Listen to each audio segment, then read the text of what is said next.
Today on Xtreme 4x4, it's a smorgasbord in the shop, from cutters to welders. Bare-bones suggestions on what you need to get fabricating. Meet a Curry who's on fire in the CORR series. See the sickest suspension package ever. Plus, a gearhead trick that would make Martha Stewart proud.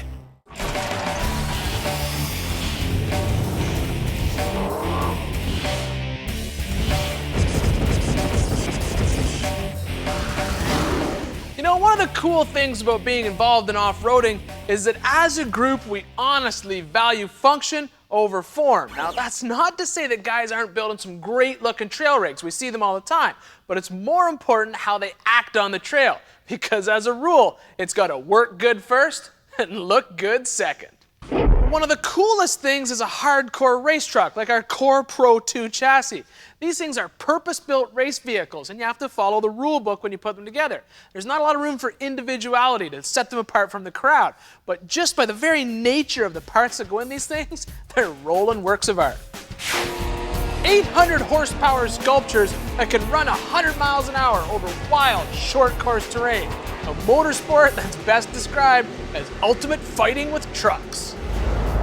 And today we're going to get our Pro 2 race truck one step closer to being on the track. And it's going to start with a part that truly fits the saying, looks just as good as they work, and those are our shocks. For our truck, we're going to be using Bilstein 9300 series coilovers and a matching 4-tube bypass shock on all four corners. Now the shock body itself is 2.65 inches in diameter. It has a 22 millimeter case hardened and polished shaft. Now the reservoirs are made out of seamless tubing, and not only do they allow for more shock travel in the body, it actually helps to cool the fluid because of the heat dissipation. At either end we have a heavy duty 1/2 inch uniball, and we opted for their dirt and dust free receiving ends just to make these shocks last a long time on the track.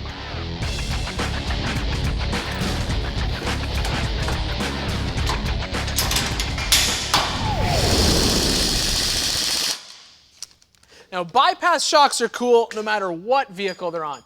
Not just because they look like a nickel-plated submarine control room, but because of how they work. They allow you some great fine-tuning in your suspension. Now imagine you took this race truck out to a track that had a series of whoops you had to get through just before you hit a big jump. And yes, CORR trucks can fly. So to fine-tune our suspension for that kind of terrain, we want it soft during the whoop section, or the first 5 to 10 inches of travel. And once the truck gets in the air and the suspension fully unloads and then completely compresses, we need it to stiffen up near the end so it doesn't bottom out completely. We do that by adjusting our bypass tubes. If we open up this fitting on the lower bypass tube, the shock will actually be soft as the piston moves from here to here, because more of the oil goes through the bypass tube than through the valving inside the shock itself. But once the shock valving crosses this tube and blocks it off, then all that shock oil has to go through the valve itself. And by closing off the upper bypass tube to let very little oil through, we force the shock to get stiffer from here to here. So in essence, we can fine-tune the shock in different parts of its travel. And we can do the same on the rebound or the droop out by adjusting the other two bypass ports. But that's not the only place we can fine-tune this suspension. Now on our coilovers, we're going to be installing Hyperco coil springs of different spring rates. Now the front upper is a 10-inch 350 pound-per-inch spring mounted over a 16-inch 500-pound spring. Now the rear are two 16 inches, a 250 over a 350. Now we stagger these spring rates for a very specific reason. When you combine the softer spring and the stiffer spring in a stack on the shock, they actually work softer than their combined spring rate. What we want to do is be able to pick where the suspension gets stiff. So we want to isolate this spring out of the system. We do that by changing these adjustable lock nuts on the threaded body itself. As the sliding spring collar comes up and compresses the upper spring, it hits the lock and stops. And then all the load on the suspension is going to be carried by the stiffer lower spring. This is going to allow us to choose where the suspension starts to get stiff. And we can also do the same, moving the adjustment locks onto the bottom side of the spring collar, and we can adjust how fast the suspension droops out. Now this type of setup, along with our bypass shocks, allow us to fine-tune the suspension for any track condition or any type of race.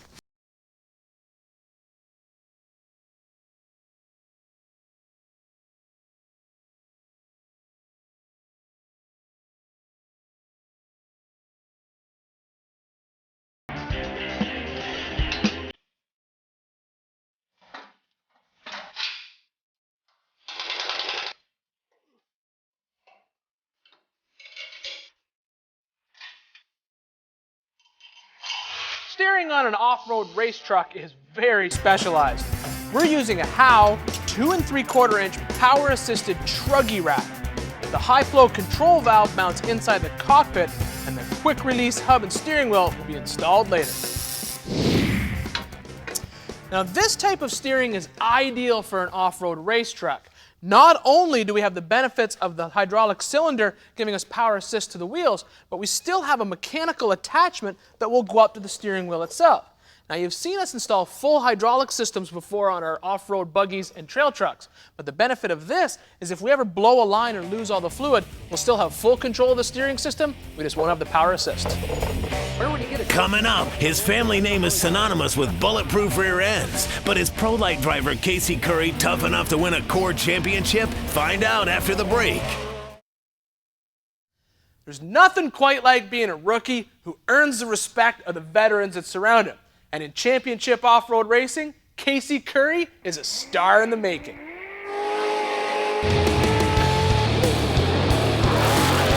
Renizenter, Greaves, Taylor, and Douglas have long dominated the CORR series. This is my life, this is my passion, and there isn't anything better because that's why I'm still doing it. Closing in on the veterans is a youth movement that dreams of one day knocking off the big dogs. There's a whole separate race going on among the egos of these young kids. One kid has already caught the attention of the ruling class. Casey Curry. Casey's doing good. Guys like Casey Curry coming into this sport is really going to help the level of competition continue to grow. I'm a real racer.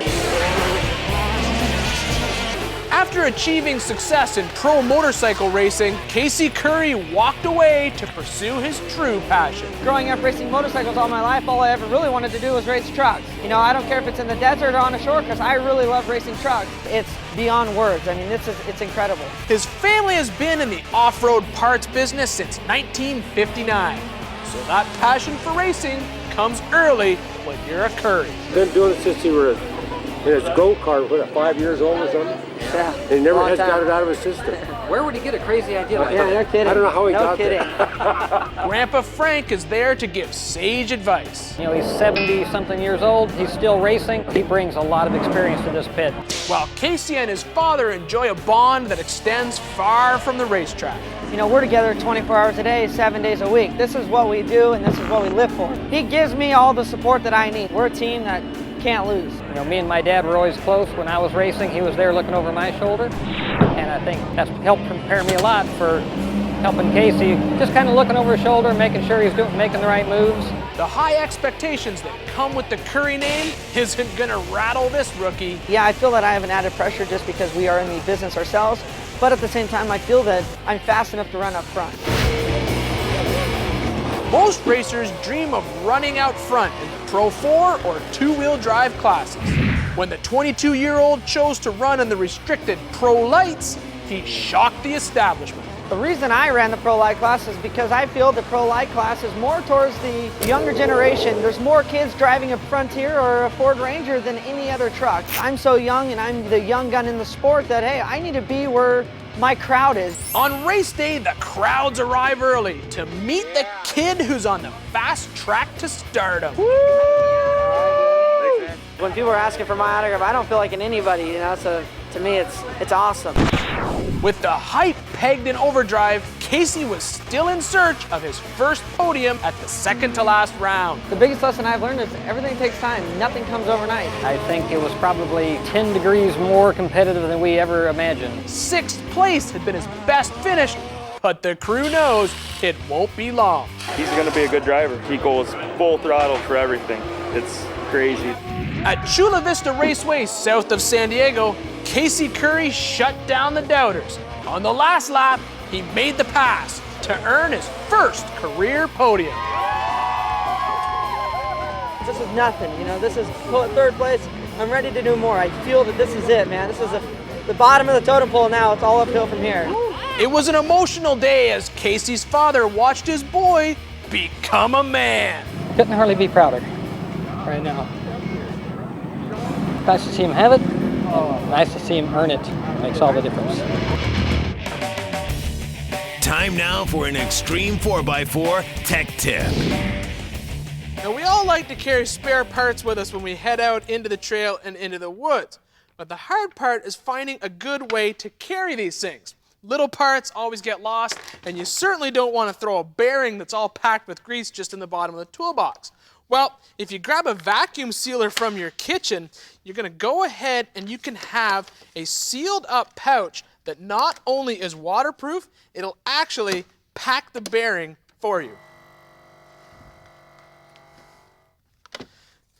Now we'll have a pre-packed bearing ready to replace on the axle if we need it.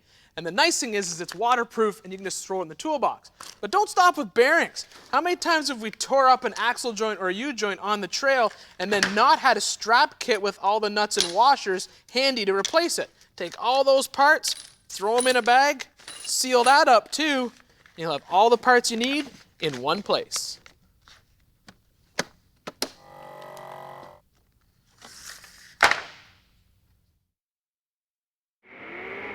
Welcome back to Xtreme 4x4 and our CORR Pro 2 race truck build. Now, if you remember, we're putting this truck together for the guys over at Championship Off-Road Racing to use as a promotional vehicle. But at the same time, we're building it as a memorial to a great racer, Jason Baldwin. We'll be slapping the big 66 on the side of it before we're done.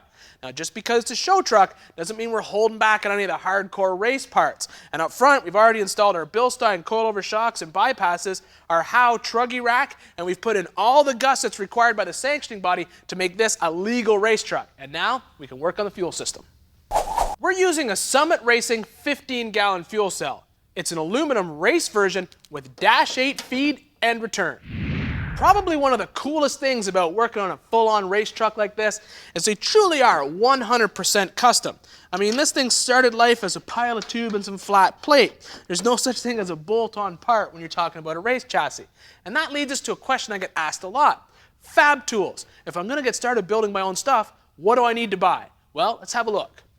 Now, we're not going to spend a lot of time talking about hand tools or the right jack or stand to have in your garage, because if you're doing any of these projects, you probably already have all that stuff. Instead, we're going to concentrate on big ticket items that require a serious investment. And the first thing we're going to talk about are welders. Now, since the majority of all of our projects are based on a carbon steel, a MIG welder is your first choice when it comes to welding. But then you have to make a decision, a 110 or a 220 volt welder. Now, obviously, the 220 volt welder is the better choice to make because it's capable of welding a lot thicker steel. But a lot of you don't have a plug like that in your garage, you're going to have it installed. Now, some 110 volt welders can weld up to 3/16 plate. But you're going to remember, every time you're welding that to an axle tube, you're still welding to 1/2-inch parent metal. So the 220 volt MIG welder is the great choice as your first welder, but remember to factor in the cost of having the plug installed in your garage so you can use it when you get home. Now, a TIG welder is a very specialized piece of equipment, and unless you're going to break out and start doing a lot of aluminum work, the money that you would invest in this machine is honestly better spent elsewhere. Now, with the welder in the garage, you're ready to start building. But obviously, first you need to cut the steel to the right shape. Now, for straight cuts, you can go ahead and just use a common everyday chop saw like this one, or even just a cutoff tool with a wheel mounted to it. But when it comes to complex shapes like brackets and tabs, you're going to have to use something different. Now, when you want to make a link mount like this, a lot of people just go ahead, spend their money on a good plasma cutter. But I honestly prefer to have a good bandsaw instead. And to prove my point, I'm going to build 2 of these link mounts, one with each tool. With the link mount design traced out onto some 3/16 steel, we'll cut it with the plasma cutter, first to the basic shape, and then spend time grinding, and grinding, and grinding. Now on the bandsaw, the shape can simply be trimmed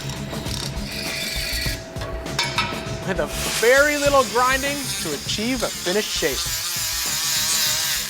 Now, there's very little difference between our 2 finished pieces. The only main thing is we had to spend more time grinding on the plasma cut version to remove all the slag so it's ready to be welded. Now that's not to say that a bandsaw is a small cost investment. They aren't, they're expensive. I checked them out online. A good used one will run you at least $1,000 bucks. But a plasma cutter is obviously less than that, but it doesn't work alone. You gotta remember, you're gonna need a good compressed air source to run it, as well as, again, that 220 volt plug. But there's one other way to make the same bracket, and that's using the good old acetylene torch. Old school style. When I started working in the trade, if you wanted to cut metal, the torch was your only option. In my opinion, it's still one of the most versatile fab tools to have and the cheapest. Now I know what you're thinking. He's got all these tools, so it's easy to make this kind of stuff. But we just showed you 3 different ways to make these brackets, and one of them was really cheap. Just a standard set of torches that the kit's gonna run you about 350 bucks. Now if it was me outfitting my shop for the very first time, I'd start with a set of torches, and later on I'd upgrade and buy a good bandsaw, even if it was used, it'll last forever. And then after that, get a plasma cutter, and then you got a tool for just about every job.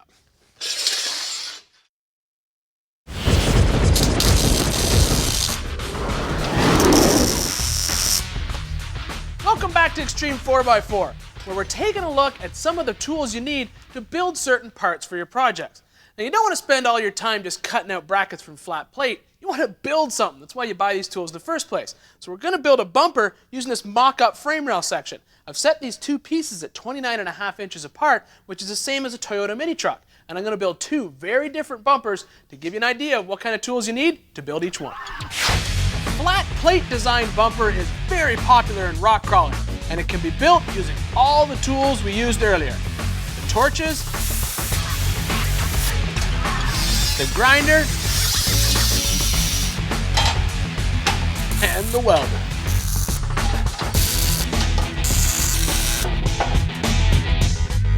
A tube bumper always looks better with bends, so you're gonna need to add a bender to your tool list. But let's face it, most of us will eventually be building a cage or a chassis. So you're gonna be buying a bender sooner or later. Now, hopefully this answered the question for you guys about what kind of fab tools are great to start out with. Simple plate bumpers, you can get by with a good set of torches and a welder and a grinder. Obviously when you start working with tube, it gets more complicated. Now the next time we have our CORR truck in here, we're going to be taking care of the drivetrain in that truck. And you're not going to want to miss that, because that thing is going to be a beast.